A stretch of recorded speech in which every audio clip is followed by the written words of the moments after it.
بینن رزدار افدمی و باشو هیویا دمن خوش و سلامت بود خازین اس نظیر کادانی دگل ودم ابو پیشکش کرنا خلک کادیل برنامه و برنامه کردی تواره وی خلک جی دور بابت کی پرگرینگو هستیاره او جی بابت آیین و رفراندوم بزانین وک آیین چه بری خدانک هیا بو رفراندوم سر بخوبینه هر وصا مفاین رفراندومه ینهاو پاشروجه و دهاتی چه تشتن چپت ویل سرگلو هفولاتیان همبر رفراندومه هر وصا چپت ویل سر لاین سیاسی چپت ویل برانبر اوی رفراندومه دمت هتا انجام دان آیا رفراندوم چیه وک شرع درسته بهت انجام دان اگر یا درست بیتو بهت انجام دان آید وی دمو بارودو خیدا یا گنجایا او چندین پرسیارن دی دهینا آراستکرن ادوی خلکی دا بمیوانداریا زور برس عبدالرحمن صدیق ناوی خوب ناوی واخیرات نکا گرم جنابی وید کن سلام امام ساکن هروسا کمکا گنجا جید گلمت بر هفن خیر بین سرشاوان جید کومنتو برسویت خو سرنجید خودی هبن دور وی تواری ام گنگشیر سرد کن ما مستوک دست پیکی جیما آماجه پیدای زانین آینی یانکو اول چه بری خدانک هیا بو مسائل سر بخوبینه و گشت برسیه دمت هین انجام دان ناف گلو ولاتان دا نخواست ما افرو ام کرد برف بی پینگاوی چین بله بنای خوی بخشنده مهربان بروانه پیروزترین شتی که خدا آماجه پیدا کرد لرگی چون الله پیام آسمانی کانو آیین خودی یعنی وقتی که خدا فرمی لا اکراه فی الدین یعنی خدا قبولی نیا خلق بزور بهن ریتا نیو دینه کو دبی آزاد به خوی بریار بده چه دینه کل دبجره ای باشه وقتی که خدا بو دینه کی خوی دله بزور لیکردن نیا کواتا ابی اما ابی بینی نو بو بارکانی دیکی جیانیش به همان شیوه زور لیکردن نیه لحولاتی بون شوی اتوانه بزور من بکا با عراقی بوچی یعنی من ابی پرسیکم پیب کن تو اتوی لچوار شوی ام دولت بیاننا کواتا وکو خدا با گوری خوی خدا به شریکی خدا به همو توانای رهای خوی مروفکانی آزاد کردووە بە جۆرێک لە جۆرەکان پێی دەڵێت تۆ خۆت دین هەڵبژێرە و خۆت بەرپرسی لە ئەنجامەکەی ئێ باشە لە خواری ئەوە هەموو شتەکانی دیدێتە خواری ئیرادەی خوددا یەکێ لەوانە ئەم مەسەلەی هەوڵاتی بوونێ لەبەر ئەوە ئێمە مافی ئەومان هەیە بە هەمان شێوە ئەگەر خوددا دینمان بەسەردا فەرز ناکە نابێ هیچ دەوڵەتێکیش ناسنامەی خۆی بەسەر ئێمەدا فەرز بکە ئەوە ئێمەین ئێستاکە داوای ئەوە خاڵێکی زۆر سەرەکیە لە جەوهەری هەموو دینەکان هەر لە جەوهرێکی دیکەدا تۆ خوێندووتەوە لە قورئاندا کەسێک منداڵێکی دی دەهێنێ دەیکاتە منداڵی خۆی دەزانین پێ دەڵێن تەبەنی ئەو منداڵە هەڵدەگرێتەوە خوددا لەوێ دەفەرمێ ادعوهم لآبائهم هو أقسط عند الله يعني بحقيقة تو خيرێکی زۆر گەورەت کردووە وەکو باوکی دووەم ئەو منداڵە بەخێو دەکەی بەس بە حقیقت هەر ڕۆژێک دێ پێی بڵێ باوکی ڕاستەقینەی تۆ فلانە کەسە کەواتە خوددا لێرەش دەفەرمێ ادعوهم لآبائهم ئێمەش بە هەمان شێوە ئێمە کوردین کوردستانین بۆچی دەبێت لە پاسپۆرتمان بنووسێ عێراقی بۆ نمونە ئێمەش جارێکی تر خوددا دەفەرمێ ادعوهم لآبائهم بێ ئێمەش ناوە ڕاستەقینەکەی خۆمان بێنینەوە کەواتە دین جارێکی تر تەئکید دەکاتەوە ڕاستە ئێمە بەیەکەوە ئەژین بەس پێمان خۆشە ناوی خۆمان هەبێ ئەو ناوەی کە خوددا پێیداوین ئەو ناسنامەی کە خوددا پێیداوین چونکە هەموو جا دەڵێن ئێمە بە ئازادی دین هەڵەبژێرین بەس قەومیەتمان و نەتەوەمان خوددا بۆی هەڵبژاردوین اختیارێکی خودداییە خەڵک دەتوانێت دین بگۆڕێ بەس ناتوانێت قەومیەت بگۆڕێ بۆچی چونکە خوددا خۆی ئیرادەی وا بووە کە تۆ لە کوردستان بێتە بوون و بە زمانی کوردی بدوێت و کوردبی یا هەر نەتەوەیەکی دیکەش ینی بە هەمان شێوە خەڵێکی دیکەی زۆر سەرەکی ئەوەی لە ڕاستیدا خوددا پێی ناخۆشە کە مافی گەلان بدرێ مافی ئینسانێک بدرێ بە ئینسانێکی دیکە خۆ دەبینی دین لە ئەساسدا بریتیە لە چۆن ئەڵێ سەلماندنی عەدالەت بڕوانە هەر کارێک ئێمە بیکەین لەم وڵاتە هیچی بە ناوی کورد نایەتە نووسی ئێستا دەڵێن نادی هەولێر بۆ نمونە یەکەمی وڵاتانی عەرەبی بوو ئەڵێن چی ئەڵێن نادی ئەربیل العێراقی ئێستا مەسەلەن تۆ پاسکیل سوارێک تێ لە هەموو بوارەکانی وەرزش با نەچمە تەفاسیل لە هەموو بوارەکانی وەرزش هەر وەرزشوانێکی ئەم کوردستانە هەر پلەیەک هەر شتێک بەدەست بێنێ تەنانەت ئەو کوڕە خاوەن پێداویستیە تایبەتەی ئاکرێ کە مەدالیای زێڕی بەدەستێنە لە ئۆلۆمپیادی خاوەن پێداویستی تایبەت لە بەرازیل ئەگەر لێ ئەگوترێ چی ئەگوترێ ئەڕیاضی و العێراقی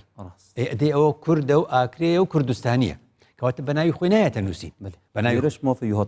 هاتە خار کەواتە لێرە بۆ دەرەکەوێت لە ڕاستیدا لە بواری هونەری لە هەر بوارێکی دیکەدا لە هەر بوارێکی دیکەدا ئێمە هەر کارێک ئەنجام بدەین لە ئەخیردا دەچیتە فڕۆکەخانەکان دەچیتە هەر شوێنێک تۆ مافەکانت هەمووی دەفەوتێ ئەم هەموو خۆشنووسیە کە کورد چەند باڵا دەستە لە خۆشنووسی کورد لە خۆشەویستی قورئانە ئاەتەکان دەنووسێ دوای دەگوترێ الخەطات العێراقی الئەربیلی فلانە کەس ناڵەن دەوڵەتی کوردستانە ئەوانە هەمووی مافن لە ڕاستیدا لێمان دەفەوتێ بۆیە خاڵێکی تری زۆر سەرەکی دەوڵەت بۆ ئێمە بۆ پێویستە دەوڵەت بۆیە پێویستە دەتوانی کە دەوڵەتی خۆت هەبوو ئێرادەی خۆت دەبێ بڕیاری خۆت دەبێ هەتا تەدەیون دینداری کوردی خۆت دەبێ ئێمە ئێستا کە پێتەڵێم هەتا ئێوارە نەک لە جاتی کەسێک 1000 کەسی کوردستان بێت بڵێ من مانگم بینی و بەیانی ڕەمەزانە هەتا عێراق نەیکات تۆ حڕنی قانون وایە لەبەرەوە تۆ مانگت دیوە کاکە ڕەمەزان نییە ڕەمەزانە نە بەیانی جەژنە بەیانی جەژن نییە لەم مەسائلانە قسەی تۆ نایخوا هەر ئەبێ بچیتەوە بۆ وەقفی سنی عێراق و بزانە ئەو چی دەڵێ یا ئەبێ ئەو قەناعەت پێ بکەی ئەو بیڵێ اینجا تۆ ئەوە بکەی کەواتە تۆ لە ڕووی ئاینیشەوە زۆربەی مافەکانی دیکەت دەفەوتێ تێگەشتنی خۆت هەیە ئەمانە ببێمەوە سەرەوە لە ئایندا شتێکی دیکە هەیە کۆتایی بۆ قسەی بێنم مەسەلەی شایەدیە لە ئایندا بۆ ئەوەی مافەکانمان نەفەوتێ شایەدمان پێویستە ئەو شایەدانە شایەدی بۆ ئێمە دەدەن بڕوانە شایەدە قەدیمەکان بڕوانە شایەدە قەدیمەکان بچینەوە بۆ سلای ماوەردی الأحكام السلطانية أحكام سلطاني ماوردي دەڵێ ئەم عێراقا وڵاتێکە بە هیچ شێوازێک ڕۆژێ لە ڕۆژان سەر نەکەوتوتە ناوچەیەک چای تێدا بێ عێراق يعني بەم معنایە کوردستان عێراق نییە ماوردی ئەڵێ وشەی عێراق يعني استیوا ماوردی لە ئەحکام سلطانیە دەڵێ عێراق يعني استیوا يعني صاف يعني ئەرزێکی صاف ئەرزێکی تەخت چای تێدا حتا دەڵێ شعرێک دێنێ دەڵێ سقتم إلى الحق وساقوا سياق من ليس له عراق أي له استواء لو دبا عليه وسمي العراق عراقا وسمي العراق عراقا لاستواء أرضه حين خلت من جبال تعلو وأودية تنخفض بكردي على عراق بوي بيقتراو عراق چونك أرزكي تختا نشيوي قولي تيدايو نتشاي بلندي تيدايو أما لروي دين ودين زور تأكيد لشهادة أما شهادي قديم وربو شهاديكي ناوەڕاستەکان و شایەدەکانی ئەمانی کە چۆن ئەڵێ بۆرە بۆ سایکس پیکۆ ئەم ئەرزانیان هەموو تەوزیع کرد و کوردستانیشاندا بە خەڵکو تەوزیعیان کرد ویدرۆ وێلسن ئەو کاتە سەرۆکی ئەمریکا بوو لە 1916 ویدرۆ وێلسن دەڵێ سایکس پیکۆ ئیتیفاقیەکی کۆمپانیایە وەکو چۆن ئیتیفاقی کۆمپانیای چای مەشهور بوو ئەو کاتە دەڵێ کۆمپانیای چای چۆن شتەکانی خۆی دەفرۆشێ ئەڵێ سایکس پیکۆش وەکو کۆمپانیایەک بۆ ئەرزی خەڵکیاندا بە خەڵکی دیکە ئەرزی ئێمەشیاندا بە خەڵکی دیکە وەرە بۆ 2007 تۆبی دۆجمان هەیە تۆبی دۆج بەریتانیا ڕاوێژکار بوو لە سەفارەت و لە باڵیۆزخانەی ئەمریکا لە بەغدا تازەترین کتێبی ئەو نووسیوەتی بە ناوی Inventing Iraq یعنی داتاشینی عێراق ئەڵێ عێراق دەوڵەت نەبوو ئێمەی ئینگلیز هاتین سێ ویلایەتمان لە یەکدا و کردمان بە یەک دەوڵەت و ناوماننا عێراق وڵاتێکی داتاشراوە وڵاتێکی دروست کراوە هەر لەبەر ئەوەیە مەلیکیان دەست نەکەوتۆ چوون لە حیجاز مەلیکیان بۆ هێنا و مەلیکیان ئیستیرات عێراق ئەو دەوڵەتەیە کە مەلیکیان بۆ ئیستیرات کرد ئەمانە هەمووی ئاماژە ئاینیەکانن کە ئێمە مافی ڕیفراندۆممان هەیە و مافی دەوڵەتی سەربەخۆمان مامسەگیان ریفراندۆم يعني تقريبا شين بيجم ملتي كرد همي هفرايا كالريفراندوم بيت انجام راسته بل اللي دا مختلف انه بشكل آية مفاين ريفراندومي نهاو باشاروجي دي تشاوبن آية دمهاتية يعني جي دمك نگونجابو في بينغاوها بالي مفاو فائدة وسودة كان زورن بروانا يعني يكي لو كاراني كالروي آيني وديكين من دال بري چند روج پشتی چند روجه كدي تبونو لدايك دبي يعني اركي باوكو دايك چي واجبو اركيان اوه كان ناوي لبنه مفروضا ناوێک لێ بنێ وانی حتا ئەو بزانم خەستەخانە و چۆن ینی فەرمانگە فەرمیەکانیش هەفتەیەک مۆڵەتت دەدەنێ و پشتی هەفتەیەک دەبێ بچی ناوێکی لێ بنێ باشە کە منداڵێک ناوی لێ بنرێ دەوڵەتێک چۆن نابێ ناوی لێ بنرێ ینی ئەمە خاڵی زۆر سەرەکیە مفای یەکەم و سوودی یەکەم ئەوەیە ناوی ڕاستەقینەی خۆمان وەردەگرینەوە ناوی ڕاستەقینەی خۆمان وەردەگرین و بزانە ئەمە چەند ساڵە ئەڵین گوڵاڵە کردیان بەجە لەولا ناوی ڕاستەقینەمان بۆ هێنایەوە زۆر خۆشە وانە چەند ساڵەوان دەڵێن عەقرە وانە ئێمە دەڵێن ئاکرێ ئەو لە بەرخاتی تۆ باش نییە یعنی هەموو دەڵێن ئێماڵێن ئامێدی دەڵێن ئەمادیە ئێمە پێمان خۆشە هەموو ناوەکانی خۆمان ناوە ڕاستەقینەکان بێنینەوە ئەو دەستکرد نەبێ و تەحریف نەبێ و تعریب نەبێ و تەفریس نەبێ و تەتریک نەبێ ناوە ڕاستەقینەکانی خۆمانمان بدەنەوە یعنی بەلای کەمەوە سوودی یەکەم ئەوەیە ئەم ناوچەی ئێمە ئەم ئەرزوخاکەی ئێمە ناوی ڕاستەقینەی خۆی وەردەگرێتەوە خاڵی دۆم ئەوەی لە ڕاستیدا ئێمە دەبینە خاوەن ماڵ نابینە کرێکی ئەزانی ئێمە هەرچی بین مادام دەوڵەتی خۆمان نەکرێچین ئێمە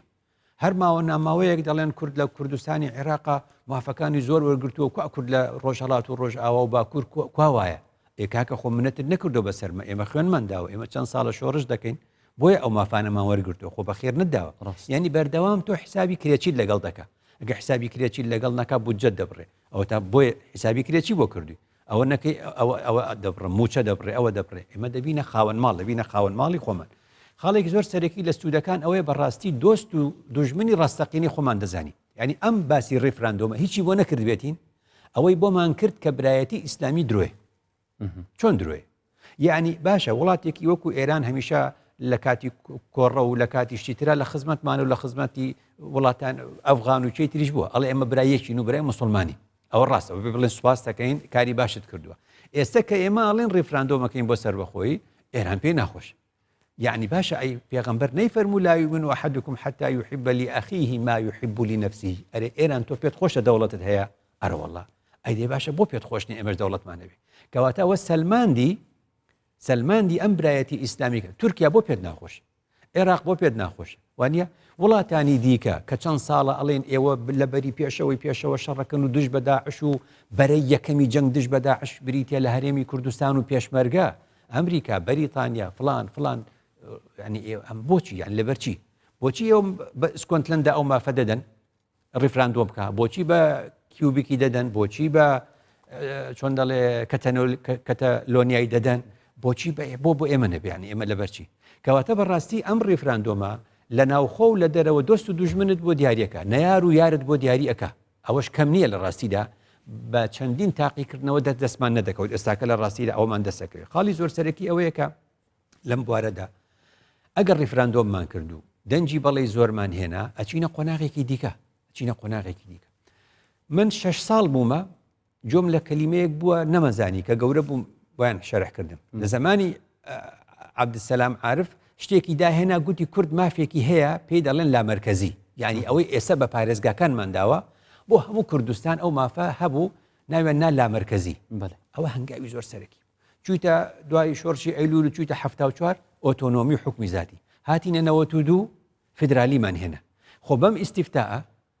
ئەگەر دەوڵەتی سربەخۆی تەواویش نەهێنی دەوڵەتی سربەخۆی کۆنفیدرالی ڕەنگە پێت دروست بکرێ هەنگاوێک ئەچیتە پێش کەواتە ئەمەش لە ڕاستیدا یەکێکە لەو سوودانە کە دەتوانین سوودی لێوەربگرین اینجا خاڵی زۆر سەرەکی لەم بابەتە ئەوەیەکە بە شێوازێکی ئاشتی خەڵکەڵێ ئێوە سنووری خوێناویتان دروست کردووە دەتانەوێت بە شەڕ سنووری کوردستان دیاری بکەین ئەڵێن ئەوە پێشمەرگەیە و ئەو ناوچانەی بە خوێن ڕزگار کردووە بە زوێڕای ئەوە هێشتا ئێمە ئاشتی خوازین ئەمانەوە بە شێوازێکی ژیاری و ئاشتی خوازانە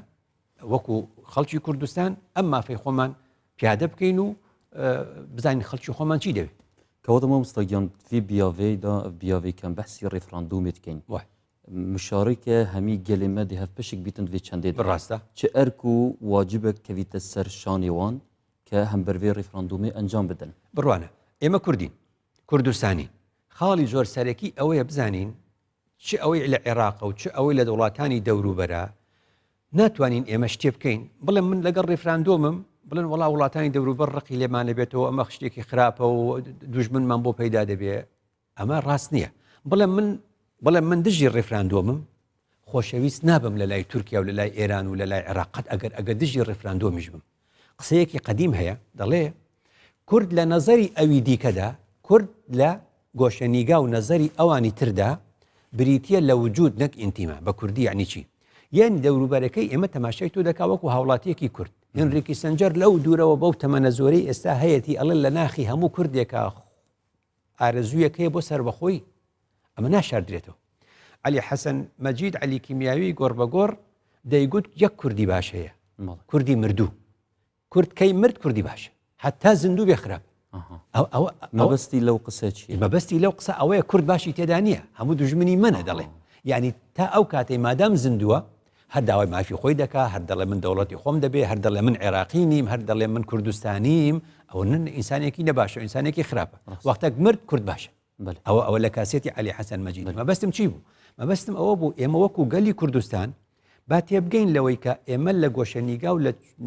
چۆنە لە تێڕوانینی وڵاتانی دەوروبەردا ئێمە هەر کوردین هەر بەو چاوە تەماشامان دەکەن هەوڵ نەدەین بڵین ئەگەر کارێکی وا بکەین ئێران خۆشمانەوێ کارێکی وا بکەین تورکیا خۆشمانەوێ کارێکی وا بکەین عێراق نیان لە شتیوانی خۆشەویستی لەم بابەتیان نییە لەبەرەوە زۆر گرنگە ئێمە کوردین و کوردستانین ئێمە کوردین و لەبەر خاتری و گەرانی دیکە کە لەگەڵمان دەژێن ئێمە کوردستانین بەم چاوە خاڵێکی دیکە ئەرێ کەسێک یەکێکی لێ وەفات دەکا وەسیەتی باوکی خۆی جێبەجێ دەکە وەسیەتێک باوکی ئێمە بەجێ دێڵێ لەبەر خاتری باوکمان ئەو وەسیەتە جێبەجێ دەکەین ئێمە لە دێر زەمانەوە ئێمە لە دوای دەوڵەتی مادەوە بە شێوازێکی ناڕاستەوخۆ باوک و باپیرانمان وەسیەتمان بۆ دەکەن بۆ دەوڵەتی سەربەخۆ نەمستەحق ئایا ئەمە مستەحقی ئەوە نییە ئەم وەسیەتە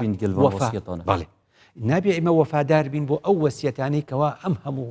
ئەم هەموو کورد و کوردستانیە شەهید بوون ئەم هەموو کورد و کوردستانیە لە ئاوارەی سەریان نایەوە ئەمە قسەیەکی عاتیفی نییە ئەمە ئەرکێکی نیشتیمانیە لە وجدانی ئێمەدایە کاتێکە چەند ئێمە پێمان ناخۆشە دەڵێن باو باپیرانی پێشومان هیچیان نەکرد نەیانتوانی فڵانیان نەکرد ئەوەیان نەکرد بەڵام ئێستاکە دەبێ بزانین ئێمە هەمان قسە بە ئێمەش دەگوترێ بۆیە مەفروزە پێویستە پێویە هەمومان چی بکەین لە خەمی ئەوە دابین کە وەسیەتی باو باپیرانی خۆمان بێینە دی ئەمە ئەرکێکە لە ئەرکەکانی ئێمە خاڵێکی تر کەیس و کەسە کەیس و کەس یعنی چۆن ینی هەندێک جار ئێمە کەیسێکمان هەیە حاڵەتێکمان هەیە کە پێی دەوترێت ڕێفراندۆم و ئەمانەوەی خەڵکی ئێمە و دڵنیاشین دەنگ بۆ سەر بەخۆی دەدا ئەوە ڕاستە ئەم کەیسە ئەبێت جا بکەینەوە لە کەسەکان مەڵێ لەبەر ئەوەی سەربەخۆی زۆر باشە بە زمادەم فڵانە کەس گوتی من نامێ ئەمە قسەیەکی منداڵانەیە مەڵێ لە سەربەخۆی و ڕشادنۆم باشە بە زمادەم فڵان حیزب یەکەم جار گوتی خراپە ئەمە هەمووی نیەت خوێندنەوەیە هەمووی نیەت خوێندنەوە بەدیلی وێ وعیە وێ ڕاستە بەدیلی ئەوە و جێگرەوەی ئەوەیە کە لە ڕاستیدا باشمان بینی بڵێن باشە حقمان نەبێ هی هەر کەسە خودداوا دەفەرمێ لە ئەڵلقەی پێش و گوتمان وتعاونوا على البر والتقوى ئەگەر کارێک باشە چاکەیە هاوکاری بکەن لەسەری ئەگەر ئیثم و عدوانە ئەگەر دەست درێژیە نمەکە یعنی مسلمانێک و نامسلمانێک دژی مادە هۆشبەرەکان بەیەکەوە دەجەنگن کارێکی باشە مسلمانێک و نامسلمانێک کوردستانیەک و بیانیەک دژی داعش دەجەنگن کارێکی باشە ئەمستەمە بستە جانەبێت ینی ئە بارودۆخی نهای کوردستان ئابووری یعنی پەیوەندی نین ئەنجامدانە ڕاپرسیێدە بەڵێ وەزعمان خراپە لە ڕوویەکەوە باش نین لە نێو حیزبەکانە گەندەڵکار هەیە هەموو حیزبەکان باشی تێدای خراپیتە ئێمە بۆچی تەماشای گەندەڵکار و خراپەکانی نێو حیزبەکان بکەین وانە ئەمە لێک دێنەوە بابین بڵێن ئەی لەبەر خاتری چاکەکان لەبەر خاتری ئینسانە باشەکان ینی بۆ دی و باشەکەش نەبینین مەبەستم ئەوە بوو کەیس و کەس کەیسی سەربەخۆیی کەیسێکی نیشتیمانیە هی هەمومانە خۆ هەرەبێ یەکێک دەستی پێ بکە و هەرێکێک یەکێک بیڵێ بۆ نێکین مەبوڵکی هەمومان ئەگەر حەزەکەی بۆ یەکێک نەبێ ئەگەر حەزەکەی بۆ حیزبێک نەبێ خۆت بکە بە خاوەنی باشترە خۆت بکە بە خاوەنی بەشی خۆتی لێ ببە ئەمە کارێکی ملیە بۆ خۆمانی دەکەین خاڵێکی سەرەکی زۆر لەمە گرنگە گەل و میلەت زۆر گرنگە لەم بوارە تەحمولیان هەبێ بەتایبەت ئێمە لە ناو ڕەمەزانین من و تو ئێستا کە قسە دەکەین ینی زۆربەی داواکاریەکانی مەهاتما گاندی لە ڕێگەی بە ڕۆژوبوونەوە دەستی هێناوە لە ساڵی 1932 گوتیان ئەوانەی کە چینێکەیە لە خواری خوارەوەی کۆمەڵگە پێیان دەگوت منبوزین بە عەرەبی بە کوردی پێی دەڵێن ینی پاشکۆ کراو پشت جۆ خراو ئیهمال کراو وەنی گوتیان ئەوە مافی دەنگدانیان نییە هات لە 1932 بە ڕۆژوو بوو گوتی بە ڕۆژوو دەبم ناشکێنم هەتا ئەو بڕیارە نەگۆڕن هاتە گۆڕی مەشهورە جارێکی دیکە کە ئەوان ویستیان باسی سەربەخۆیی بکەن بەریتانیا نەیدەهێشت لە ئەنجامدا گوتی هەمووتان بە ڕۆژوو بوون خەڵکی هندستان کەس جلوبەرگی مانچستەر هەبوو ئەو کاتە کەس جلوبەرگی ئینگلیزی لەبەر نەکە هەمووتان بە ڕۆژوو بوون کەس خواردن ئیستیراد نەکا و نەهێنێ لە بەریتانیا شاعرێک هەیە بە ناوی سەلیم الخوری لە 1970 کورد پێی دەڵێ ساڵی گرانی ئەو کات شعرێکی گوتووە لەسەر عالەمی ئیسلامی دەڵێ لەقەد سامە هندیون فەجەوع دەولەتەن یەک هندی بە ڕۆژوو بوو یەک دەوڵەتی وەک بەریتانیا برسی کرد کە هیچ نەهاتە کڕین هیچ نەهاتە فرۆشتن و فرۆتن کرێکار لە بەریتانیا بێ ئیشمە هەموو کارگەکان داخران گوتیان لە ڕێی خوا ڕۆژۆکەت بشکێنە تۆ وامەڵێ ئەو مقاتع و بایکۆتە بشکێنە کەواتە مەفروزە ڕەمەزان ئەو ئیرادێش بۆ ئێمە دروستکە پشتی ڕێفراندۆم پشتی دەوڵەتی سەربەخۆش هەندێک ئێمە ماندوو دەبین بەس لازمە ئەوانە هەموو تحملی ئەو ماندوو بکەین اینجا دەڵێن مثلەن ڕەنگە بڵێن ئاخرەمە یەکسەر دەمانکە بە دەوڵەت نای لەوای نەمانکە بڕوانە ئێمە نمونەمان زۆرە لە کۆسۆڤا لە ساڵی 91 ڕێفراندۆمی کرد هەر حیزبەکان حیزبە سیاسیەکانی کۆسۆڤا لە 91 بڕیارەندا ڕێفراندۆ بکەن هیچ شەرعیەتی نێودەوڵەتیشی نەبوو کردیان هیچ دەنگێکیاندا لە دنیا دەنگێکیاندا بە دنیاە کە ئێمە ڕێفراندۆممان کرد لە 2007 کردیان پشتی ئەوە لە 2008 سربەخۆیان وەرگرت زانە چەند لە 91 هەتا 2010 کەتەلۆنیا لە 2015 ڕێفراندۆمی کرد سەریشی نەگرت ئەگەر لێبوو ئێستا پشتی 5 ڕۆژ لە ئێمە 25 دەیکەین ئەوان لە یەکی جارێکی تر دەیکەنەوە کەواتە نابێت کۆڵ بدەین بڵێن بە یەک جارە ڕەشەر نییە بە ڕێفراندۆم بە یەک جار بێ ئسکۆتلەندا بەری چەند ساڵێک لە 2014 ئسکۆتلەندا خەڵک گوتی جا نابینەوە ئێستا جارێکی دی پشتی دەرچوونی بەریتانیا لە یەکێتی ئەوروپا داوا دەکەن جارێکی دی ئەوانە بێنەوە ڕێفراندۆم بکەنەوە کەواتە هەموو ئەمە لە ڕاستیدا بەمە دەڵێ کە ڕێفراندۆم چۆن دەڵێ پرۆسەیەکی درێژخایەنە یەک جا دەیەکەی جاری وایە جاری دووەم دەیەکەی جاری سێم دەیەکەی بەو شێوازانە اینجا پشتی ئەوەش ڕەنگە یەکسەر دەوڵەت نێتە بوون با نمونەیەک پێ بڵێم وەکو کۆسۆڤا وەختێکە چۆن ئەڵێ ڕێفراندۆمی کرد پشتی ساڵێک اینجا باسی چۆن ئەڵێ دەوڵەتی سەربەخۆ یا بەمانایەکی تر بڵێم باشووری سوودان ئەفۆن نە کۆسۆڤا باشووری سوودان وەختێک لە مانگی 2011 ڕێفراندۆمی کرد لە مانگی 7 ئیعلانی سەربەخۆیی کرد ینی پشتی 7 مانگ اینجا باسی سەربەخۆیی کرد مەسەلەن لە سلۆڤینیا لە مانگی 12 90 ڕێفراندۆمیان کرد دوای لە ساڵی 91 باسی دەوڵەتی سەربەخۆیان کرد یعنیمانە هەمووی نمونەن پێمان دەڵێن ئێمەش وەکو ئەو خەڵکە هەوڵی خۆمانە دەین وەکو گەل وەکو میلەت وەکو جەماوەر وەکو کۆمەلگا ئەوە ئەرکی ئێمەیە کە لە بەرامبەر ڕێفراندۆم مامۆستاگیان ناف شارعی کوردیدا وەختیان نێرینێکی دکەین دەربارەی ڕێفراندۆمێ دەبینین خەڵکێکی گرێدایە یە بەستیە ئەحزابان ڕاست یعنی کاتێ هەردەما ینی حزباوی بڕیارێکدا ڕاست یان تشتێک پێ باش بیتن ئۆتۆماتیکیان دە ڕەنگ بەدەتن ناف کادرێت واندا و ناف ئەندامێت و هەوادارێت واندا ڕاست ئەوە چەند یا ئیجابیە مامۆستا چەند گرنگە هەفڵاتی بووێ هەرێما کوردستانی ینی بوێ کاریگەر نەبیتن بەلکو ئارمانجێت مەستەر بنێریتن بڕوانە ئێمە لە تقریبان ئێمە لە دەوروبەری مانگی نوێی 2013 هەڵبژاردننی پەرلەمانیمان کردوە نەبوو بەری 4 خۆل ینی 4 ساڵ هەر لەو دەوروبەر ئەڵمانیاش هەڵبژاردننی کرد کە هەڵبژاردننی کرد حیزبەکەی ئەنگیلا مێرکل دیموکراتی مەسیحی زۆرین دەنگەکانی هێنا بەڵام نەتوانی بەتەنیا حکوومەت پێک بێنێ چوو بۆ لای سۆشیال دیموکرات ئەوە لە 2005ەوە هەتا 2005 هەتا 2014 تقریبان پشتی 9 ساڵ وانە ئەوە یەکەم جار بوو کە ئۆپۆزیسیۆن و دەسەڵات بە یەکەوە بتوانن کۆ ببنەوە حکوومەتێکی ئیتیلافی بنکە فراوان دروستکەن بنکە فراوانەکە ئەوان سەریگرەوە ئێمە بینی بەداخۆ سەری نەگرت هۆکاری ئەوە چی بوو ئەنگیلا مێرکل گوتی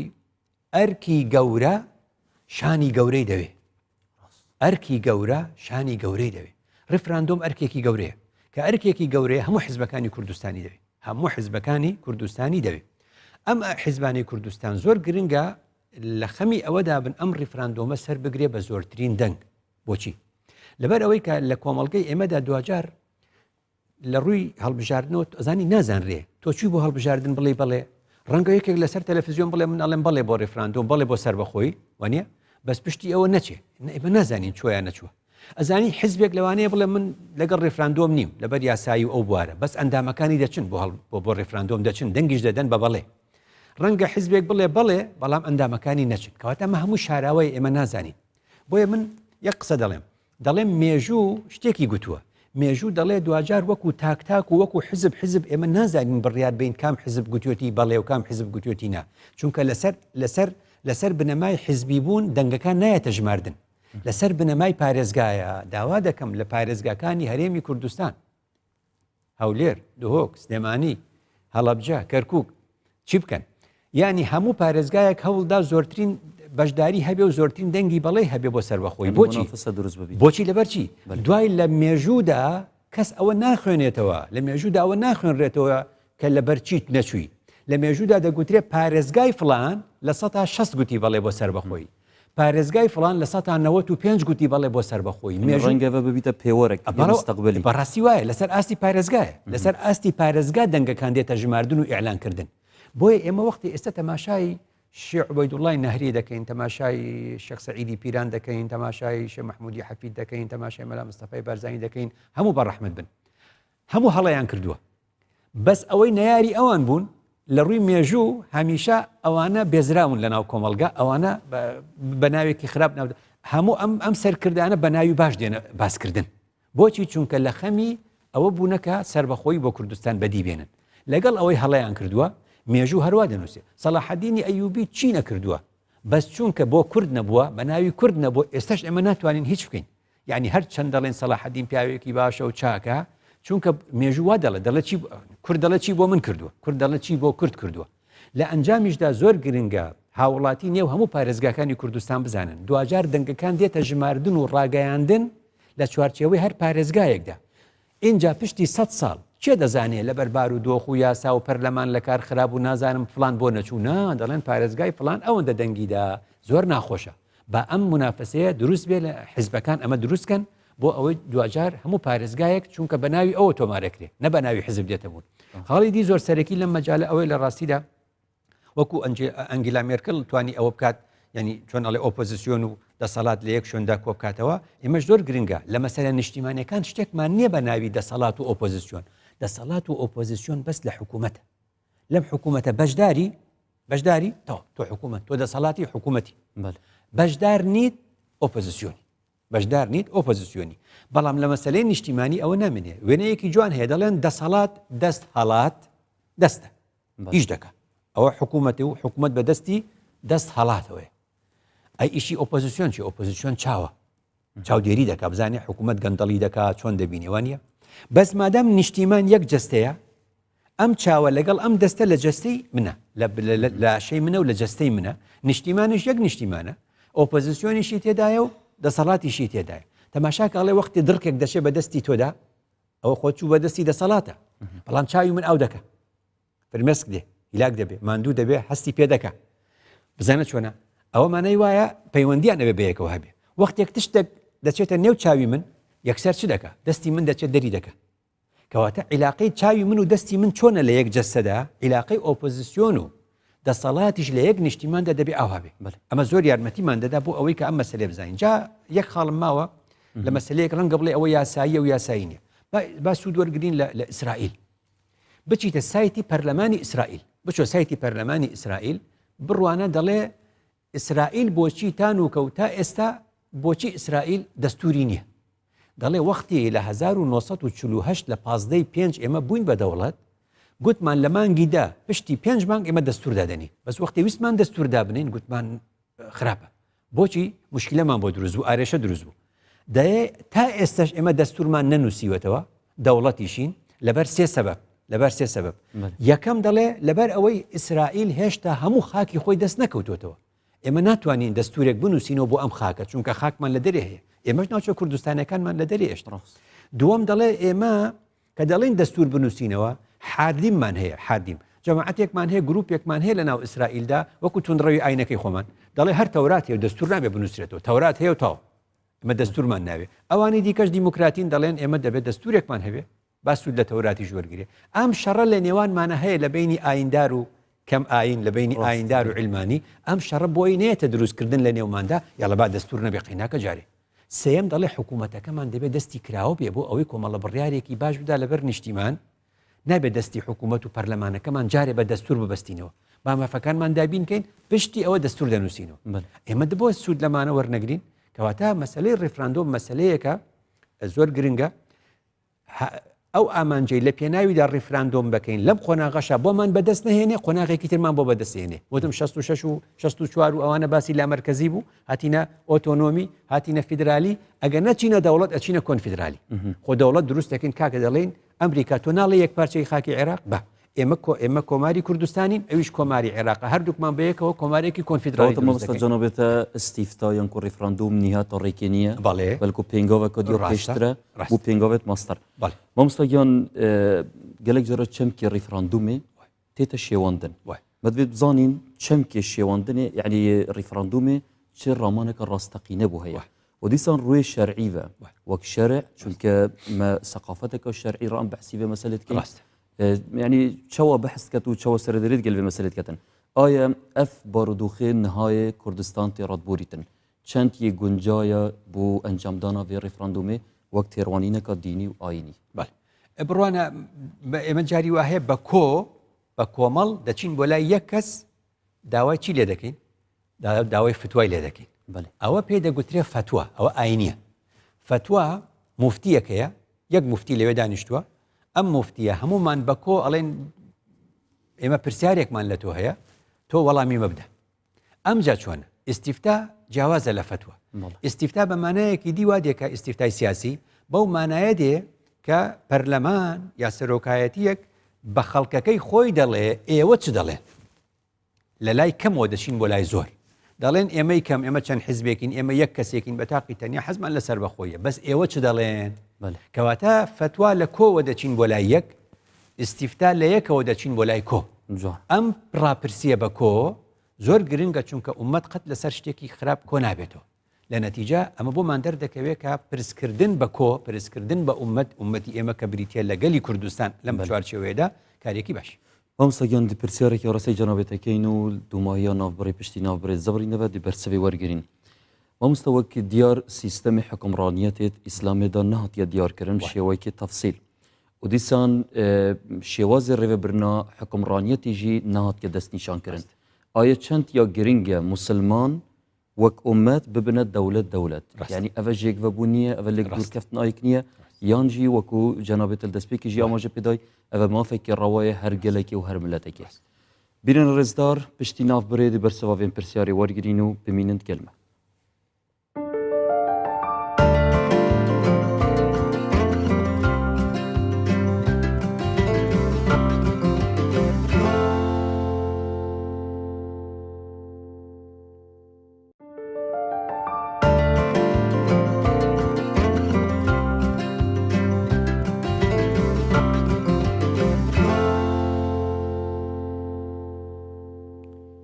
بینەران دووبارە سڵاو سەروە بن مەل پێشی ناوبڕێ پرسیارێکی ئاڕستایی مامۆستای کرد کە ئایا ڕێفراندوم چەند ڕەوایە و ئەگەر یا ڕەوا بیتن چەند ئەف دەمێنها ئەم تێڕاتبوورین یا گرنگە بێتە ئەنجامدان و مفاین وێ نەهاو داهاتی دیچ بن بڵێ مامۆستا بەرسەوای پرسیار ئەو شتانەی کە لە ناخی مرۆڤەکاندا چێنراوە وەکو حاڵەتێکە چۆن دەڵێ هەموو مرۆڤێک حەزی لێتی ئەوە خۆی لە خۆیدا ویستێکی خودداییە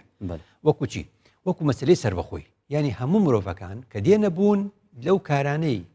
لەو کارانەی کە مرۆڤەکان دەیبینن مرۆڤەکان تاک دێنە بوون تاک دەمرێن دەچێن گۆڕی بە کۆمەڵ بۆ تاوانە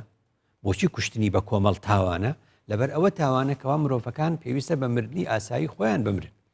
بڕوانە مرۆڤەکان لە قیامەتیشدا خوددا دەفەرمی وەکلهم ئاتیه یوم القیامەتی فەردە مانای چێ مانای وای مرۆڤەکانە بێ تایبەتمەندیتی خۆیان لە ناخی هەر مرۆڤێکە خۆشەویستیەک و خۆشیەک هەیە لەسەر بەخۆی یەکێتی سۆڤێتی جاران لە ساڵی 1970 بەدواوە هەتا ساڵی 1991 15 کۆماریان بەیەکەوە کۆ کردەوە بە زۆر پێی دەوترێ پێکەوەلکاندنی بە زۆر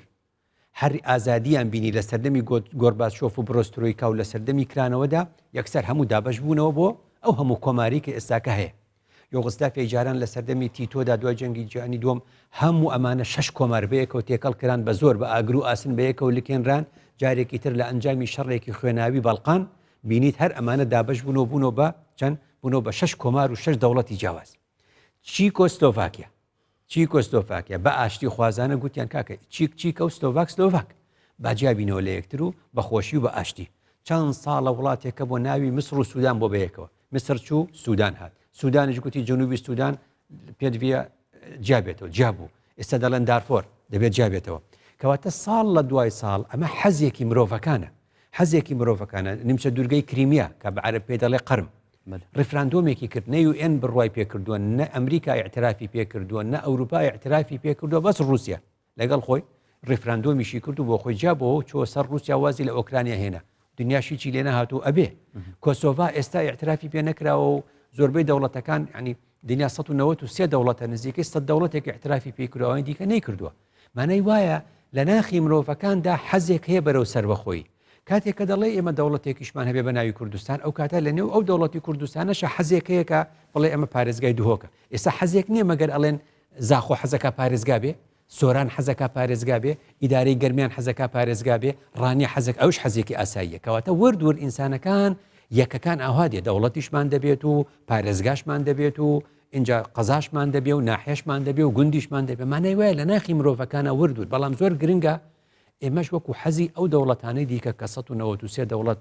لە ئاستی جیهاندا ئەمڕۆ باوەڕ پێکراوە ئێمەش یەکێکین لەو دەوڵەتانە مامۆستا چەند گەنجێکیش گەلمەت بەرهەڤن ئەم نێرینەوانجی وەربگرین دووروی بابەتەی گرنگ بەلێکی پرسیار هەبیتن کاک میران فەرموو کاک میران زۆر سپاس سپاس بۆ ئەم دەرفەتە مامۆستاجان دوو پرسیارم هەبوو ڕۆڵی مامۆستایانی ئاینی لە هۆشیارکردنەوەی خەڵک بەرەو ڕیفراندۆم بچن چی دەبێت کە ئێمە دەزانین زۆرینەی خەڵک کە موسڵمانە و کە هەموو خەڵک گوێبیستی مامۆستایانی ئاینی دەبێت ئەرکی مامۆستایانی ئاینی لەم ئەرکە چی دەبێتن ساری دووهەم ئێمە هەتاکو ئێستا زۆربەی ناوەکانمان عەرەبین کە سەردانی هەر وڵاتێک دەکەین ئەگەر بێت و خۆمانە ناسنی نازانی کە کوردین بەچی بناسرینەوە کەواتە دەبێت ئێمە لە ئێستاوە بۆ داهاتوو هەنگاو بنین کە ناوە کوردیەکان لە ناو منداڵەکانمان بڵاو بێتەوە زیاتر بێت زۆر سپاس دەستەکانت خۆش کیتر پرسیار هەیە زۆر سپاس بەخێرایی مامۆستا دەکەم ناوی خوب بڵێ زەحمە نەبیت هونەر بەلی کاکوونە مامۆستا جوان پرسیارێکم هەیە پرسیارێکی کورد چۆن بتوانین لە کاتی ئەنجامدانی ڕیفراندۆم سوود لە ئاین وەربگرین زۆر سپاس دەست خۆش کیتر پرسیار هەیە برام فەرموو دەستخۆشی جەنابێتت کەین و خێراترە مامۆستا عەبدوڕەحمانیش کەین ساغ ببرە یەک پرسیار من هەبوو ئەویش ئەم چۆن بتوانین کە کۆمەڵگاکەمان وشار بکەینەوە لەوەی کە ڕیفراندۆم مولکی تاکە کەسێک نییە ئی تاکە حیزبێک نییە و هەست بە پرسیارەتی بکەن لە بەرامبەرە دەست خۆش زۆر سپاس مامۆستا بام سێ پرسیارانە وەڵامی وەربگرین ئینشاڵڵا دەرفەت هەبیتن دێنە وڵای ئەو گەنجانە کاک میران باسەوت کرد مامۆستا کە ڕۆڵی مامۆستایەت ئاینی چەند گرنگی و پێتویە ئەدوی بارودۆخینەهادا دەربارەی ئەنجامدانا ڕێفراندۆمی هەبیتن بە شێوازێکی سەرەکی لە هەرێمی کوردستان خۆشبەختانە بە درێژایی مێژوو نەک هەرێمی کوردستانیانی لە هەر چوار پارچەی کوردستاندا هەمیشە بوارە ئاینەکە لەگەڵ بوارە سیاسیەکەیە تەبا بووە یعنی بە مانایەکی تر بڵێم هەمیشە بوارە ئاینەکە خۆی نەخستۆتە ناوکاری حزبیەوە لە کوردستاندا مەلای کورد و عارفی کورد و شێخی کورد مەسەلە نیشتیمانیەکانی لەگەڵ ئاین گرێداوە هەر لەبەر ئەوە شەوەکو گوتمان سەرکردە سیاسیەکانمان ئەوانەی کە داوای مافی نەتەوەی گەلی کوردستانیان کردووە زۆربیان مەلاو شێخ و بنەماڵە ئاینەکان بوونە بۆ چونکە لە ڕێی بنەماڵی بوونی ئاینیەوە خوێندەوار بوونە خوێندەوار بوونەکەیان چاویانی کردوتەوە بەڕووی جیهاندا کەواتە ئەم حاڵەتە زۆر شتێکی جوانە لە کۆمەڵگەی کوردەواریدا ئاوا هاتووە ئەو هاتنە بەم شێوازە و تا ئێستاکەش دەبینی بە شێوازێکی گشتی مەلای کوردستانی و مەلای کورد و مەلای کوردپەروەر هێشتا ژمارە یەکجار زۆرە لە ناو هەرێمی کوردستان و هەر چوار پارچەی دیکەی کوردستاندا ئێستا بچۆ ئەبینیت لەم ساتە وەختەی ئێمەمانان وەکو ڕۆشنبیرێکی ئاینی قسەی تێدا دەکەین زانای ئاینی ئێمە مەلای ئاینی ئێمەش کۆڕ سیمینار دەگرن هەر لەو کاتێ ئێمە قسە دەکەین مەلای ئاینی ئێمە مامۆستای ئاینی ئێمەش کۆڕ سیمینار دەگرن وێ ڕای خۆتبەی جومعە و وێ ڕای وتاری هەینی ئەم بابەتانە جەخت دەکەنەوە لەسەر ئەوەی کە ئەنی بدیتناتە ڕوولێوان وێگافکی ئیجابیە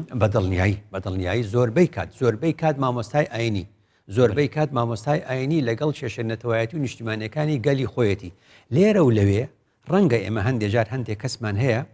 جلوبەرگی مەلای لەبەرە گەنجێک بێ لەوانەیە کارتێکراو بێ کاریگەری دەوڵەتانی دەوروبەری لەسەر بێ بیرێکی هاوردە کرد بێ ئەوە پێی ناگوترێ نوێنەری مەلای کورد و مەلای کوردستانی مەلای کورد و کوردستانی مەلایەکی زۆرن ژمارەیەکی یەکجار زۆرە کە هەمیشە نیشتیمانیان نەبیرەکەنەوە دەست خۆش مامۆستا دیسان پرسیارە کاک میرانی باسی و چەندێت کرد کە بۆچی ناوێت کوردیت نافمەداتکێ من و دگەلوی چەندێم ئەڤڕووی بەحسی سەربەخۆبوونێتکەن و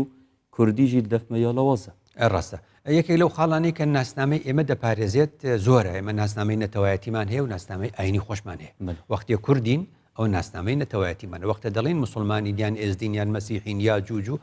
یان دینێکی تر یان زەردەشتی یان چۆن ئەڵێ یارسان ئەمە ناسنامەی ئاینیمانە بەڵام دوجار لە ناسنامەی نەتەوەییدا کۆ دەبینەوە لە ناسنامەی نەتەوەییدا کۆ دەبینەوە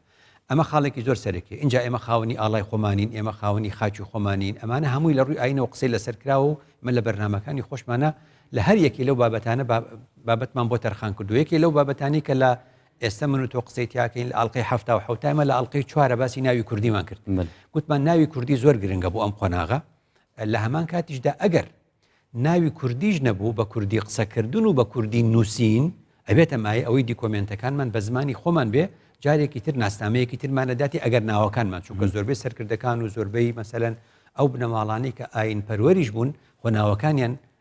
ئەوانی ناوم بردن ئەو سەرکردانە ناویان کوردی نەبووە ئەوان بەچی ناسراونەتەوە بە ناوی نازناوی عەشیرەت و بنەماڵە کورد جارێکی تر بۆیە دەڵم یعنی لە ئاستی کوردەواریە بۆ ناسنامە پاراستن زۆر کورد ژیر بووە وەختێک کە ناوەکەی کوردی بۆ ئەو پارێزراوە یعنی ئەگەر بڵێ باپیری چۆن بڵێ مامی سەلاحەدین ناوی شێرکۆ بووە ئەی خۆی کە چۆن ئەڵێ کاڵێن ئەیوبی بەهۆی ئەیوبیەکەوە ئەپارێزرێن و جارێکی تر لای ئێمەش بە هەمان شێوە کاتێک ئەڵێ بارزانی و ئەڵێ تاڵەبانی و ئەڵێ ساڵەیی و ئەڵێ بەم شێوازانە ئەم ناوانە ئەڵێ یەکسەر ئەڵێن ئەوانە کوردن لەبەرەوە مەلای کوردیش قەدیم کاتێک کە بابەتەکانی خۆی نووسیوەتەوە هەمیشە چۆن ئەڵێ نازناوی شارەکەی خۆی نووسیوەتەوە نازناوی عەشیرەت و قەبیلەکەی خۆشی نووسیوەتەوە بۆ ئەوەی ون نەبێ تۆ بەو شێوازە کە ئەڵێ نەزیر کادانی ناوەکەت عەرەبیە بەڵام ناوەکەی دووەم خزمەت دەکاتەوە کەواتە جارێکی تر ئەمەش پێمان ئەڵێ دیگەلێ چەندی مامۆستا ینی هزرێک و نێرینێک ناف کۆمەلگەهامەژیدا هەیە کە ناف ینی بکرێت بە ئاین بە ئاینی یان کو مثلا ناوێکی نەمەرجنیە عربی بیت یا قورآنی بیت وكان صلى الله عليه وسلم يستحب الاسم الحسن أما السنة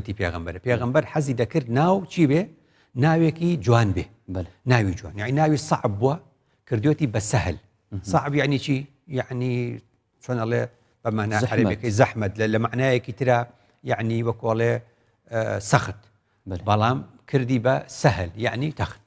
وانە کابرایەک ناوی گۆڕیەوە بۆ سعید ئێمە ئەگەر ناومان نە سعیدەوە ناومان ناو ئێستا لە جاتی بڵێم سعید ناوێنم کامەران لە جاتی بڵێم سعید ناوێنم بەختیار وانە ئەوە یەکێکە لەو کارانەی کە زۆر گرنگە ئێمە کە خۆم عەبدوڕەحمان بوو منیش کە یەکەم جار کچەکەم ناونا شارە کوڕەکەی دیم ناونا ئاران کوڕەکەی دیم ناونا ئاشکار ئەمە بۆچی وا بیرم کردەوە کە بۆ ئایندە و بۆ داهاتوو ئەم ناوانش پارێزراون ئەمە یەکێکە لەوان ئەوانش کە ناویان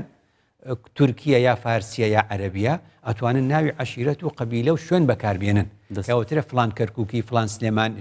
سەردەمی عوسمانی ئەوترا فلان کەرکووکلی سلێمانیەلی ئەمانە هەموو چی بوو کە دەرەکەوت پیرەمێرد ئەگە بچیتەوە بۆ دەوڵەتی عوسمانی تەماشاکی پیرەمێرد ئەو 20 ساڵێک کە لە ئەستانبول بووە ئەڵێن سلێمانیەلی تۆفیق یعنی تۆفیقی خەڵکی سلێمانی مانای وایە بە مانایەکی تر باپیرانیشمان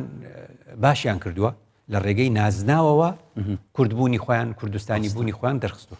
مامۆستا بچینە لای کاک هونەری کە پرسیار کرد گوتێت ریفراندومێدا چۆن بشێن مەفای ئاینی وەربگرین یان چۆن ئاین دەشێت خزمەت ئەمەکەتن وی بوارەیدا بڕوانە خی گەورە فەرمووی وجعلناكم شعوبا وقبائل بۆ لتعارفوا باشە وشەی لتعارفوا يعني ئەو دوو کەسە ئەو دوو لایەنە ئەو دوو هۆزە ئەو دوو شەعبە ئەبێ تعارفکەن دەڵێن تعارفکردن و یەکترناسین یەقتیزای چی ئەکات پێداویستیەکی چییە پێداویستی جیاوازبوونە تۆ ئەمە جیاوازین ئێمە جیاوازین ئەی ئەم جیاوازبوونەش کۆمەڵێک جێکەوتەی هەیە و بەمعنایەکی تر کۆمەڵێک پێداویستی تری هەیە مادام جیاوازین زمانمان جیاوازە بێ کە زمانمان جیاواز بوو قوتابخانەمان جیاوازە بێ کە چۆن ئەڵێ جلوبەرگمان جیاواز بوو کەلتورمان جیاواز بوو تێگەیشتنمان بۆ ئاینیش جیاوازە ئێمە لە یەک عێراقدا دەژین تێگەشتنی سونی جایە تێگەشتنی شیعە جایە تێگەشتنی کوردی بۆ یەک ئاین تێگەشتنی کوردی جایە و سروشتی ئەم چەندە سروشتیە دەریش دەکەوێت لەم تێگەشتنە جیاوازانە کامی باشترە خەڵک لە بەسرە دێتە پاراستن یان لە مووسڵ و ڕوومادی دێتە پاراستن یان لە کوردستان دێتە پاراستن هەر دینێکی هەبێ هەر نەتەوەیەکی هەبێ هەر ئاینزایەکی هەبێ ئەو نیشانەی ئەوەیە تێگەشتنی کوردانە تێگەشتێکی مرۆڤ دۆستانەیە جا قەزدی ئەمنەوە بوو چۆن ئاین دەتوانێت ئەمە مانای پێمان دەڵێ مادام خوددا دەفەرمێ وجعلناكم شعوبا وقبائل لە شعوبی جیاوازین دەبێ خۆ خاکی جیاوازیشمان هەبێ خۆ دەبێت لەسەر خاکەکە بین خۆ دەبێت ئەم خاکە سنوورێکی دیاری کراویشی هەبێ ئەمانە هەمووی وردەکاری نێو ئاینن دەکرێت سوودی لێوەربگرین هەر گلەی نەکەین بڵێن باپیرانمان سوودیان لە ئاین وەرنەگر بۆ دەوڵەتی سەربەخۆ ئەوان نەیان کرد بە ئێمە بیکەین دەستخۆش کاک سامانیش بەحسەوەی چەندی کرد مامۆستا چۆن بشین ریفراندومێ مافێ عفوەن چۆن ینی بتوانین کە vê pêngavê pavêjin ke rîferandûm mafê take kesî niye yan layinekê diyarkirî niye belkû yê giştpirsiyê hemî hawlatiyekê بەداخەوە ئەمە لە دەرهاویشتەیەکە و دەرکەوتەیەکە لە دەرکەوتنەکانی ململانی حیزبی ئەجینا هەموو بیرۆکەیەک سەرەتا هەموو بیرۆکەیەک هەموو فکرەیەک سەرەتا یەکێک باسیەکە دوای ئەوە حیزبێک باسیەکە نابێ بڵین مادام هی کەسێکە و هی فلان ئەوەی ئێمە نامانوێت ئەجینا ئەم مافی چارە نووسە لە ڕاپەڕینەوە لە سەردەمی شاخەوە حیزبەکان هەیەن بووە بۆچی ینی بە مڵکی هەمومانی نازانی وانە بازرگانی جایە و کاری سیاسی جایە لە بازرگانیدا ئەبێ بچی بۆ وەزارەتی بازرگانی لە وەزارەتی بازرگانی بڵێ ئەم بەرهەمە بەرهەمی منە ئەوەش علامەتەکەیەتی پێوترێ علامە تیجاریە بە کوردی پێوترێ مارکەی لۆگو مۆرکی بازرگانی ترید مارک ئەمە لە بازرگانیدا ڕاستە ئەم قسەیە لە بازرگانیدا ڕاستە ئەم قسەیە بڵێ ئەمە مڵکی منە و هەر کۆمپانیایەکی تریش بیبە من شکاتی لێکم چونکە ئەمە بەرهەمی منە و لۆگۆی منە لە کاری نیشتیمانی وانە لە کاری ئاینی وانە لە 41 ساڵە منە خوێنمەوە 27 ساڵی شقسە ئەەکەم پێم ئەڵێن مامۆستا قسەکانی خۆت بکە بە کتێب با خەڵک نەیبە ئەڵێ من بازرگان نیم پێم خۆشە قسەکانی من خەڵک هەمووی بیبە گشتیشی بکە بە ناوی خۆی و گەرنی ئازابێ ئەگەر قسەی باشم کردووە با بۆ خۆی بێ ئەمە کارێکە لەم بوارە دەبێ بیکەین لە نیشتیمان پەروەری لە باسکردنی سیاسی لە باسی ئەلکەلیمەت و طەیبەت و سەدەق ئیتر ئیسلام ناڵێ پێغەمبەر وای نەفەرموو قسەی باش با مڵکی هەمومان بێ ڕێفراندۆم کارێکی باشە هەمومان لە دڵمانە بووە قەت ئەم شتانە نابێ وەکو بازرگانی تەماشایکەین بڵێ مادام فلان گوتی وەڵا بۆ ئەوە نووسرێ لە مێژوودا وەڵی بۆ هەمومانە نووسرێ بۆ هەموو پارێزگاکانمانە نووسرێ بە ناوی هەر هەمومانەوە ئەبێ نابی بیرکردنەوەمان بیرکردنەوەیەکی تەسەڵێ مامۆستا گۆرەی ئاخفتنی جەنابێتە وی بەرنامەیدا تا بەحساوی چەندی کرد کە ڕووی ئاینی ئەم دێشین مفایل وێ چەندی وەربگرین و گوتارە ئاینیدا دێشین هانا هەف وڵاتیت خودین بۆ وێ چەندە هەم بەڵام تەمان دەمدا مامۆستا ڕەخنەکە دیژی هەیەت بێژین کە نابێت ئاینی کار بینین بۆ مەسائلێت سیاسی ئەوە گوتنەکەت شارعی زۆر تێتە گوتن ئەمە چۆن ئەو چۆن بەس vêgavkê ez û tu بەحسی پرسەکە سیاسی و هەمان دەمدا ئاینی تێدا بکارتینی ڕاستە دەچ بەرسبک بوو بێ چەندێ ڕاستە ئەم قسەیە وایە زۆر جار دەڵێن ئێمە چۆن لەلایەک دەڵێن ئەم دووە گیان لە یەکتر ئاین و سیاست ئەی ئێستاکە بۆ لە باسی ڕێفراندۆمە پرسیارێکی زۆر ڕەوایە ئەم دەستەواژەیە بێ ڕاستکەینەوە ئەم دەستەواژەیە ئەبێ ڕاستکەینەوە ئاینەگە تەماشای هەموو قورئانکەی لە کۆی زیاتر لە 6000 ئاەتا ڕێنمایی ئەدا بە هەر بوارێک یعنی دەروونناسێک و کۆمەڵناسێک لە قورئانەوە شتێکی دەرەکەوێت ئیشارەتێکی دەست دەکەوێت بیردۆزێکی دەست دەکەوێت بەڵام هەموو وردەکارێکی تیانە ئەندازیارێک شتێکی دەست دەکەوێت من ئەوانم زۆر کردووە لە بواری کاری پیشەی و جەماوەریە یعنی پزیشکێک دەستی دەکەوێت ئەندازیارێک دەستی دەکەوێت هەموو بواری پیشەیەک دەتوانێت لە قورئان دەستەواژە و ئیشارەتێک و عیبارەتێکی دەستکەوێت خزمەت بە فکرەکەی بکە لە سیاسەتیشدا لە قورئاندا ئاماژە هەیە مەگەر باسی عەدالەت دەکا باسی عەدالەت و دادپەروەری دەکا باسی پێکەوە ژیان دەکا باسی ئاشتی دەکا مانە دەستەواژەیەکن لە نێو سیاسەتدا جێی دەبێتەوە ئەوەی قورئان حەزی لێ نییە حیزبایەتیە ئەبێ ئەمە باسکەین ئەم دوانە لەک مەسەلەکە حزبینیە یا جەماهیریە ئەکرێ لە بواری ئاینیدا قسە لە سیاست بکە ئەکرێ لە بواری چۆنە لە سیاسیەکە قسەیەک لە بواری ئاینی بکە ئەو مامۆستایەکی ئاینی واناکە مامۆستایەکی ئاینیش لە بواری ڕێفراندۆمە ئەوە نییە قسە ئەکە ئەمە زۆر گرنگە حتا تۆ ترامپ دەبینی لە ڕۆژی سوێن خواردنیدا دەستەواژە و هەندێک ئاماژەوی ئاینی بەکاردێنێت وانە ئەمە چییە؟ ئەگەر لە ئاستی نیشتیماندا قسە لە ئاین بکەین زۆر جوان دەرەچێت لە ئاستی نیشتیماندا چل حیزب وابزانم زیاتر ڕێپێدراوە لە هەرێمی کوردستاندا هەر ئەم چل حیزبە لە بواری ئاینیدا ئاین وا تێبگا بۆ ئاشتی ئاین وا تێبگا بۆ مافەکانمان شتێکی جوان دەرەچێت بەس یەک حیزب ئاین بەتەنیا بۆ خۆی بەرێ ئەمە خراپ ئەوە خراپە يعني ئاین نەبێ مڵکی خوا رب العالمینە ڕێبازەکەشی ئاینەکەشی ڕەحمەتەن للعالمینە کەواتە ئەگەر بێت و ئاین ڕەحمەتەن للعالمین بێ بۆ هەموو بوارەکانی ژیان کارێکی جوانە بەس ئاین بچووک نەکەینەوە بۆ حیزبێکی دیاریکرا ئەو کاری مامۆستای بەڕێز مەدڤیا ئەم ڤانگەنجانە پرسیارەکە دیژی لێوەر بگرین مە دەرفەت هەر بوویەکێ مایە بەس بەری بچینە دەڤان گەنجانە پرسیارێکە گرنگ هەیە شارعی کوردیدا زۆر تێتە بەحسکردن دەربارەی وێ چەندێ دیگەلە کەسا بینی بیشتن چونکی گەلێ کورد گەلێکی ستەم دیدە گەلێکە مافیوی هاتیە زەفتکردن بەروێ چەندێ ئەم دێ دەنگدانێ بۆ ڕێفراندۆمێکەین بەلێ ئەگەر کە هەرەبەمە 24 ساعتی نەبیت ئەگەر خواردن و بەخارێتمە حاڵەتێکی ئەتیادی و سروشتیدا نەبیتن چونکە دە ئەم دەربازی قۆناغەکە دیکە بین ئۆت هەمان دەمدا دەنگێکی دیژیمە هەیەت بژیت ئەس نەشێن بێژمێ بەلێ بۆ ڕێفراندۆمێ ژبەلکو مەترسیاوی چەندێ منە هەیە کە گەلێک کورد وەکو نیجیریا ئەفریقیا سوودان ئەف وڵاتێت فەقیر و هەژار لێ بێتن ئەیش دێت تاوانبار بن وێ چەندێدا زۆر کورتیە کە بشەی بەرسەوا وێ چەندێ بدێ بەڵێ ینی بۆ ئەوەی یەکێک لێکی لە سوودەکانی ڕێفراندۆم و بەرەو سەربەخۆی بوون و دەوڵەت بوون بریتە لە دروستکردنی شوورەی خانوەکە وەختێ تۆ لە ماڵێک دەژی لە غورفەیەک دەژی ئەو غورفەیە ئەو ماڵی تۆ ئەو غورفەیە و ئەو غورفەیە دی شوورەیەک دیوارێک بە دەوری ئەو سنوورێک نییە بۆچی حەز دەکەی بۆچی خەڵکی ئێمە هەموو دەڵێ ئەرزەکانی ئێمە عەقدە بۆمان بکەن بە تاپۆ بۆچی خەڵکی ئێمە خۆ پیشاندان دەکات داوا لە حکوومەت دەکات دەڵێ ئیحترام بە خانۆکەی من بکە و خانۆکەی من لازمە تاپۆی هەبێ بۆچی کە تاپۆی هەبوو سعری زیاتریش دەبێ هەموو کەس حەز دەکات سنوورێک هەبێ بیپارێزێ بۆ ئەوەی سبەی شارەوانی تەدەخل نەکات شارەوانی نێتە سەر ئەرزەکەی بڵێ ئەم دوو ژوورە بە تەجاوز کردوتە یعنی بەمانایەکی دی ئێمە چونکە بەشێکین لەو عێراقا حەشدی شعبی دێتە سەر ئەرزەکەمە ئەو مەگەر لەلایەکەوە دێت فڵانە کەس دەولاوەدی ئەوی دیکە لەولاوەدی ئەڵێ کاکە بۆ هاتوویت ئەڵێ کاکە تۆ عێراقی من لەگەڵ عێراقا تورکیا دەڵێ من لەگەڵ عێراقا لە ساڵی 84 لەگەڵ عێراق ڕێککەوتومە ئەوەندە کیلۆمەتر بێمە خاکی تۆ چی کەواتە ئەمە لە ڕاستیدا دەوڵەت بوون ئەو شوورەیە و ئەو سنوورەمان بۆ دروست دەکە ئیدی لە نێو ماڵەکەی خۆمان شەڕمان دەبێت کێشەمان دەبێت گرفتمان دەبێت لە ناو ماڵی خۆمان باش دەست خۆش مامۆستا زۆرین فلای گەنجت بەڕێز کێشوە پرسیارەکە دیدە هەبیتن فەرموو پێشەکی دەستخۆش ناوی خۆ بێژە زەحمە نەبیت ئیسلام کاکی ئیسلام کەرەمکە پرسیارێک بۆ مامۆستای بەری فەرموو ئایا دەنگی نەخێر یان بەشداری نەکردنی هاوڵاتیان دشتە چارچەوە خیانەتێ پرسیارە دوێ ڕوڵی ڕاگەاندنێ